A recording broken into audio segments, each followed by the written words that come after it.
Hi everybody, welcome to part 2 of my Q&A video. Next question, Jennifer Pomeray. What are my thoughts on narcs and addiction?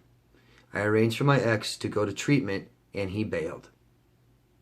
Of course he did. They think they're in control all the time of everything. Addiction relieves, drugs and alcohol, food, sex, all that stuff relieves their pain. These guys do have pain from their childhood. They have shame. Shame is the number one of addictions. Number one reason. Okay? Addiction isn't the problem. Addiction covers the problem. Okay? Most of the times, behaviors aren't the problem. Behaviors are an expression of the problem. Okay? Narcs tend to be addicts. Not all. I know lots of narcissists that don't drink, don't do drugs, You'll find some vice they like, usually. Control, energy, fucking with you. They're addicted to that. And also, these guys love to be the victim. So if they can be, poor me, I'm a drug addict, I need to go to treatment, and everybody cares about me for a month, that's pretty cool. Or I have no responsibilities, or I have too much responsibility, I want to go to a drug treatment center and not have any responsibilities. There's another reason. But as far as bailing on you, they don't want to get help. And they don't want to be trapped in, what comes with treatment is therapy. They don't want that. Barbara, BH, will you please explain the best way to tell people about this experience to family and friends? The best way to tell people closest to you is this. Do it when you're not emotionally attached to this situation anymore. Or at least when you're not very attached. When you're attached emotionally and you try to explain this, the biggest reason, obviously people don't understand completely unless they've been through it, but I can get people to explain what I've been through that haven't been through it. Now that I'm not emotionally attached, and I tried to explain this when it was happening, no. So, don't try to. The ideal situation is don't do it now. Do it later when you feel better. Now, if you have to, basically is what I say, is I dated a fucking sociopath. I dated a narcissist. I dated what's called a covert narcissist. It's a personality disorder. It's kind of rare, and you can't know who these people are. Not even doctors can discover who these people are if they don't want you to. They seem like the nicest, most charming, best people in the world, and they're the nastiest, most pieces of shit in the world. They cannot care. They don't have empathy. And they get you to fall in love with them because they become the best person in the world. That's the only way to explain it. That's the only way to explain it. If they want to know more, you tell them, go look it up. Go look up what a fucking psychopath is. Go look up what a narcissist is. And that's it. It's just so much easier than, oh, they did this and they did that and fucking, oh man, they're the worst. They're fucking like the devil, man. They're fucking, dude, they're fucking, you ever heard of Jezebel Angel? It's like fucking, dude, huh? They're like, they're like fucking reptiles, man. They're fucking, dude, they are, all that shit, man, makes people just go, whoa, whoa, whoa, whoa, whoa, yeah, whatever. You're fucked up, man. Okay, they cheated on you. Get the fuck over it, man. Jesus Christ. They don't understand. So you start from the beginning. You don't start at the end, right? Don't be emotionally attached when you explain it to them, or when you explain it to them, try and leave out the emotions. Okay? Yanita, why do I see bad people in public all the time? Or why do I see all bad things in people? It's your trust. And your eyes are opening to the world, Yanita. And it's, you need to. Welcome. It's not this big pink cloud, great, nice, dreamy fantasy. No, it's just fucking the real world. There's some nasty fucks in it. Period. And you fell in love with one. You got tricked. You got duped. You got abused. You got fooled. And it was really bad. So you're going to start seeing, everyone has got narcissistic traits. Everyone. So now people's egos are going to drive you fucking crazy. You see someone that's really cocky and has ego, they're not a narcissist, but you're not going to like it. And I don't either. I don't like fucking cocky people. I don't like, now before, and the other thing is you're noticing it. You know, you're seeing it now, and don't worry, that will go away. People all have faults. We all have faults. You do too, Anita. So you know that's just basically what it is. Be glad when you can see people's faults. It's the ones that hide everything and pretend that they're absolutely perfect is the ones you have to watch out for, right? So it's a good thing. It's a good that you can see it. The second part of Yanita's question. Sex, only when they want it and only doggy style. Man, that's so common. It's crazy. My ex's favorite position was doggy style. Everyone's ex's seems to be favorite position doggy style. Is that odd to anybody? Not me. The fact that they like to have sex like this makes sense to me. Right? You know, instead of like this, I love you and shit. They don't, you know what I mean? There's no connection. All they want is what feels good down there. So just fucking put it in and give it to me, you know? Harder. You know, it's like, that's it, man. That makes sense to me. I don't know. That's never boggled my mind that they like only doggy style. You know, it's like, yeah, yeah, they like to cheat too. You know what I mean? They like to fuck your sister too and your mom, you know, and your dad, you know? All doggy style. Andrea F. I know you talked about cognitive dissonance. It's a daily struggle. Any advice? You know what? I just get this so much, and I've talked about it in other Q&A videos, so I'm just going to make an entire video about it soon, okay? Because it's really important. This is something that is really hard to understand. It's something that we all struggle with.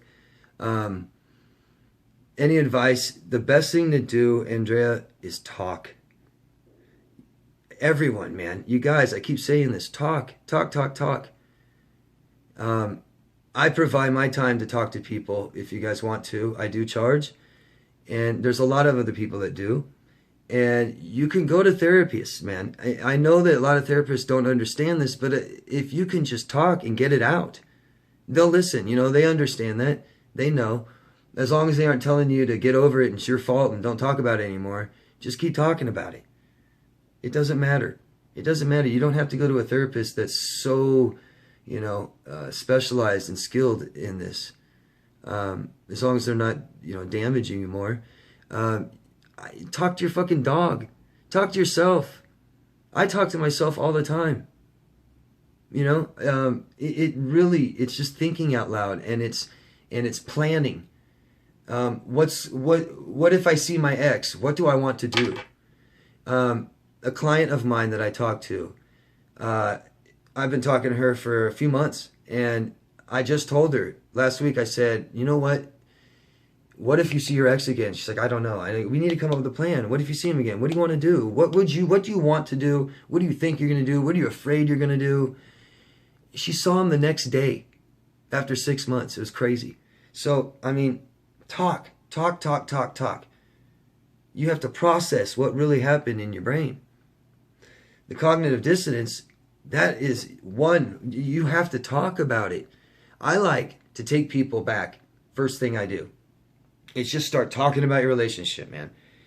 You start talking about each scenario. You find one that didn't make sense and you're really upset. Talk about that shit all the way through. See it all the way to the end until you realize what they did wrong and that it's their fault, not yours. You're not stupid. You just believed him like anybody else would. Okay? That's the number one thing you can do. Stay tuned for a video on it soon, okay? If you want, you can go back. I think it's 2 Q&A videos again. I talked about it. Okay, Andrea? Thank you. May Utsumi. What's my opinion on narc bosses or leaders? Why are they promoted in key positions even with high employee turnover rate? Well, these people love control. They love power. That's what they strive for. They will lie and manipulate to get where they need to. They'll get other people fired to take their positions. And they show a lot of narcissists, psychopaths, especially sociopaths, they will exhibit these qualities that we like in leaders. The ability to make hard decisions immediately with no remorse and come back the next day and do it again. I mean, it's just, it makes huge sense. That's why they've, that's why they have had so much to do with the involvement of our society and our society rules and stuff. They've really formed society by putting them in power. Conchetta Blessed. Why do narcs have sex with everyone for free? Why do they screw this person, screw that person, nasty people, ugly people, for anything, for nothing? Well, they're extremely addictive. They're extremely dependent on people. They get energy, fuel, source from sex. They love to conquer people. So you'll have the typical guy that wants to conquer women and put another slash on his bedpost. Oh, I fucked another one, fucked another one, fucked another one, fucked another one. Oh, there's 5. You know what I mean? It is validation. It makes them feel like they're someone important. It makes them feel like they're a good person. It makes them feel like they're okay. It lets them know that they can still do it. They still got it. They still have it. I hope that makes sense. Jessica S. How was my first narc girlfriend compared to the second? How was recovery? Well, I dated 2 narcissists. My last one for 10 years, the one before that. I knew her for about 4 years. I didn't want to be with her. I didn't want to have a girlfriend. Didn't want to be tied down with anybody. And I told her that. And she was like, oh, fine. No problem. No problem. No problem. She fucking mirrored me, man, for a couple years. And no problems. She was totally cool, but she wouldn't talk about anything. Totally closed, quiet. Never, ever talk. To this day, I don't know a single thing about her. I don't know anything about her past. Anything that was important, she denied she ever did anything. It was just weird. And I basically, right at the end is where I started having feelings for her. Finally, I mean, we're together for that long. I started having feelings for her. And I found my mother passed away. She cheated on me with my best friend all like in the same time. And then she bailed. And it fucked me up, man. It fucked me up big time. And then I went like 4 years until I dated the next one. And I remember just doing the same thing. I mean, just saying, no, I want to stay single for a while. And I did. I stayed single for a while. And I just, it didn't hurt me as much, you know, and I got over it pretty quick. That was it. But I mean, I went on to date another one. So I didn't learn anything, you know. I did the same shit. And so it was a lot easier to get over her. But the relationship was a lot shorter. I didn't have feelings for her for as long. And I actually didn't get that close to her. I mean, it was hard to bond with somebody you don't know anything about and they're so quiet and secretive. So that was it. Way different. Way different. Katie Schmidt. After 20 years of marriage, I kicked my ex narc out 3 years ago. Has been with next... okay, so after a 20-year marriage, Katie kicked her ex-narc out, and that was 3 years ago. But right after she kicked him out 3 years ago, he found his next victim 5 weeks later and been with him ever since. And you want to know, Katie, is she seeing craziness? Most videos say devalue in the first year. Yes, don't pay attention to what it looks like on the outside. Look how fucked up your relationship was. Did everybody know? I mean, they knew it was bad, but they didn't know it was like this, right? They can't even understand it if you try and tell them. I'm sure there's craziness. And it's been 3 years, then yeah, he's done some fucked up shit. Trust me, he's done some shit. She might be more gullible. There's just so many different factors that happen in a narcissistic relationship and why they stay together. The biggest reason they stay together is because she's a good source for him. So she puts up enough fight. You know, she's not just boring and okay. And she might be. He might be done with her soon. Who knows? And I'm sure he's devalued her in some way. He started devaluing her, sure. But he just hasn't gone back to you, which is odd because you kicked him out. I would think he wants some kind of revenge or some kind of validation from you. I'd suspect that he does, especially after 20 years of marriage. I'm guessing he will contact you again. If he never has, that's really, really odd. He might have a really good supply. You say he found her 5 weeks after you discarded him. or kicked him out. I wouldn't doubt it if he was with her before, like that he's cheating on you. Maybe that could be an option. I really don't know.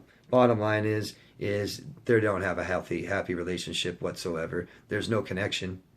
He's using her, he's treating her like shit, and I'm sure he's devaluing her in some way. He just hasn't contacted you again, and he probably will. So be prepared, get ready, just in case. I hope that helps, Katie. Sorry I can't shed more light on that. SM, do you ever think of doing live stream? Well, thank you for asking, because I'm going to very soon. I plan on, like I said, doing these videos every Tuesday night, and switching over soon and start doing a live stream video every Tuesday night. And I'll start answering all your questions. I'll have a major topic. I'll have guests. Subscribers, you guys, I would love to have 1 or 2 subscribers on and tell your story. You can stay anonymous. Don't have to have a camera in your face if you don't want to. But as a guest, I like to have all kinds of guests on there. I like to co-host this with different channels that want to do this. I'll be asking. I have really cool ideas for different guests that should make this really interesting, okay? Melinda Cordell, how do I protect my child from my narc who is court ordered to have rights to visit? So very common question. After a marriage is over and you have children, it is the fucking hardest thing to do, and I feel for people so bad that still have that tie and that connection with their narcissist. Go to Dad Surviving Divorce, the channel, YouTube. It's called Dad Surviving Divorce. I tell everyone that has have to deal with a marriage and children to go check him out. He has such good information, such good videos about this. You know, basically, you don't want to trash talk him to your child. That'll push him farther away from you, because he's still his father, and he still loves his father, and he doesn't want his father to be a bad person. You let him figure that out on his own. As long as you love him, right, and you do what you can to give him as much love and structure and rules and stuff like that, he should be okay. Try and get him into counseling as soon as possible. Okay, even if he disagrees, the father, I'm sure there's a way you can make him go to counseling. That would really help, okay? Watch Dad Surviving Divorce. He's got good information on there. Try to keep all emotions out of this. No contact with the father, only about the child. And don't trash talk the father to the child, and give him lots of love and let him figure it out on his own, because he will. And when he comes to you and starts asking you questions about his father, that's when you can start telling him. Okay? Thank you very much. Rebel Justice. Rebel Justice. Hope I'm saying that right. From Paris, France. What up, Rebel? After 1 year of relationship, I'm still wounded to the core. Depression, CPTSD, panic attacks, nightmares, fear of going mad. Am I borderline? I don't know if you're borderline, but I do know it's very common to feel that way after a relationship with someone who's borderline. They're probably borderline. All this is normal after a narcissistic relationship, so calm down. You're okay. You're going to be okay. All right? This is all normal. Completely find the safest, most toxic-free environment you can for yourself. No contact with this person, and no contact with anybody else who's toxic. If you have toxic family, get rid of them. Only surround yourself with people that support you. Talk as much as you can every day about this to anyone, to no one, to someone, to your dog, in the mirror, to yourself. Talk. Okay? If you need to take something to make yourself feel better, then do it. If you need to go to a doctor and get some antidepressants, do it. I don't recommend it, but if you have to, then do it. Smoke weed. Cannabis helps extremely well. Take cortisol ease. Go watch. I have a playlist, you guys. I have a playlist that's called Healing PTSD. And I have like 4 videos in there. It talks about things you can do and things you can take to help this, okay? Watch it. If you're suffering from PTSD and you're watching my videos, go watch those videos. All right?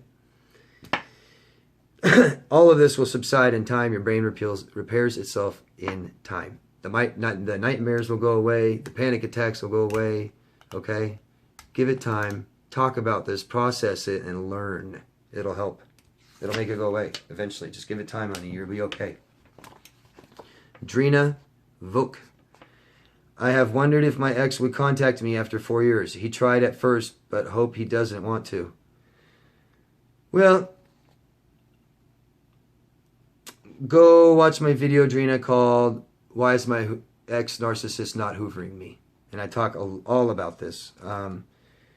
If he already tried and got nowhere with you, and he knows that you know what he is, and he doesn't get anything from you, he might never contact you again, and it sounds like he won't. I think you'll be okay. All right. Chris Saint, always good questions. Are there different types of covert narcissism? Like the victim and non-victim? You know what? I don't know. But there are, I have seen and I know of and heard of different, they're a little different. Sure. There's such a spectrum of narcissists, covert narcissists especially. You have the one that's not sadistic, the one that doesn't really want to hurt people and harm them, the one that just is alone, not connected. They might even get married, have children, raise a family well, but maybe just a little controlling. The love really isn't there, stuff like that. Then you have a covert narcissist who's a sick fucking piece of shit, sadistic, and cannot survive unless they're hurting people, right? So, of course, there's different types. There's at least a spectrum. Big time. Big time. Big time. And this is the biggest one. I mean, there's narcissists you can get along with. There's narcissists you can live with. There's narcissists like that. But just don't forget that they don't have empathy. They're not connecting with you. If they pretend they are, they're lying. Or they want something. You can't trust them. Unless they're totally aware of who they are and unless they want to change, and they're working hard and acknowledge things they do. So, like, if they do something fucked up to you and you bring it up, they say, no, I didn't do it. No. I mean, what good is that? You can't have a relationship with someone like that. But anyways, I hope that answers it, Chris. And that is all the questions. You guys, a good friend of mine, Christine Lynn, wrote a blog that is awesome. It's After Narcissistic Abuse, the 3 Emotional Traumas. Okay, it talks about a lot of the phases and stages of a relationship, and she explains it very well. I really enjoyed it. I recommend it highly. I'll put a link down in the description box to her blog. It's not very long. Please go see it and support it and read it. She's awesome, and the story's great. Again, I want to recommend Sada Jean Brown. She's a recovering covert narcissist, and you're going to find more truthful, honest, open information from her than H.G. Tudor or Sam Vaknin, okay? Because those motherfuckers don't want to heal. They don't want to change. They love what they're doing. They love to hurt people. Sada doesn't want to. She grew up with a mother who was a narcissist. Sada hurt people in her life because she was hurt, and she doesn't want to do it anymore, and she's changing, and she's getting decent results. I'd recommend you go see her channel called My Narcissistic Healing, and I'll put that right after this. You'll see the channel. And Jack Pummel, friend of mine, recommends Headspace app. There's an app called Headspace, and it's great for meditation. Okay, it gives you meditations you can do throughout the day. Okay, thank you, everybody. I also want to let you know I finished my website. It's done. I got a few more things just to tweak out and link together. I started a forum for everyone to go to. Go see. It should be really good. I've got like 3 moderators, which are awesome, smart people. Some are just great writers. Some are very intelligent. Some have great experience and stories. They're going to be in there coming up with great topics to talk about. I'll let you guys know. Hopefully in the next Q&A video, I'll tell you guys. It'll be published, and I'll tell you all about it, okay? Thank you, everybody. Please ask me more questions down in the comment section, and I'll answer them in the next Q&A video, okay? Please give me a like if you like the video. Please subscribe if you haven't already, and share this with someone else you think it could help. Thanks very much. Love yourself first. Bye. Take care. So this is Josh Penn. His channel is really good. He offers really good information and advice. Has a great view on narcissism. Check him out. This is Dwayne from Dad Surviving Divorce, a friend of mine. He is awesome. He offers the best advice and information and videos about marriages with narcissists and children and how to survive them, how to deal with the daily stress from marriages with narcissists. This is Andrew from The Truth Hurts. He's hilarious. He's got 1,000,001 red flags to watch out for with narcissists. Check him out. And this is Sade. Her channel is My Narcissistic Healing. She is a covert narcissist that's healing and trying to change her life and make it better. Check her out. She's got the best information, better than HG Tutor, better than Vacnin, because she is genuine and honest. You really want good insight. Check her out, please. She is great. Thank you, everyone.